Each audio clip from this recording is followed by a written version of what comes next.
ఇప్పుడు 4వ స్థానంలో ఉన్నాం కనుక ఇన్ఫ్లేషన్ అనేది మాత్రం ప్రతి ఒక్కళ్ళు గుర్తుపెట్టుకోవాలంటే ఏంటి అనుకుంటే ప్రతి సంవత్సరం ఎంతో కొంత ఖర్చులు పెరుగుతూ ఉంటాయి. ఈ పెరిగే ఖర్చులకు అనుగుణంగా మన భవిష్యత్తు ఆదాయం పెరగాలి అంటే మనం ఖచ్చితంగా ఎంతో కొంత సేవ్ చేయాలి.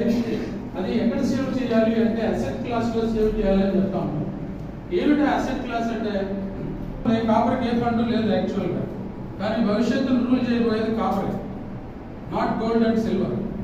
ఎందుకంటే అంత ప్రీషియస్ మెటల్ అనమాట అది లేకపోతే ఈవెన్ మన పవర్ ఇక్కడ కూర్చున్న కంఫర్ట్స్ ఏమి లేవు అన్నమాట.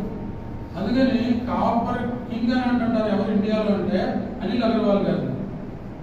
కాపర్ కింగ్ అని అంటారు ఆయన. ఎందుకని ఆయనకున్న స్మెల్టర్లు, ఆయనకున్న విదేశీ గనులు ఎవరికి లేవు. అంటే వేదాంత గ్రూప్ అంటుంటాం కదా మనం, వాళ్ళ దగ్గర ఉన్నటువంటి గనులు ఎవరి దగ్గర లేవు. భారత ప్రభుత్వం ఎన్నో ఆంక్షలు పెట్టినా కూడా, కోర్టులు ఇబ్బందులు పెట్టినా కూడా ఆయన వ్యాపారానికి మాత్రం ఇబ్బంది లేకుండా జరుగుతాం. కారణాలు దాని అవసరాలే. పర్యావరణానికి ఇబ్బంది అని తెలుసు, చెన్నై స్మెల్ డ్రాప్ ఏమన్నారు, ఎన్నోసార్లు ఉద్యమాలు చేశారు. నో అంటే ఏంటి, ఒక్కోసారి ఆ మెటీరియల్ ఉన్న ఇంపార్టెన్స్ వల్ల కూడా ఎవరు ఏమి చేయలేని పరిస్థితికి వస్తాం. ఆ తర్వాత ఎలాగో బంగారం, వెండి ఇవన్నీ అందరికీ తెలిసినవే, కానీ దానికంటే ఎక్కడ ఏ ఫండ్ లేదండి ప్రస్తుతానికి. అందుకే మ్యూచువల్ ఫండ్లో వాళ్ళు ఏం చేశారంటే మల్టీ అసెట్ క్లాస్ ఫండ్ అని ఇచ్చారు. దాంట్లో గోల్డ్, సిల్వర్, కాపర్, ఈక్విటీ అనే కాంబినేషన్ ఇన్వెస్ట్మెంట్స్ ఉన్నాయి అన్నారు. ప్రామిస్ ఫుల్ ఆఫ్ రిటర్న్స్ ఇస్తుంది.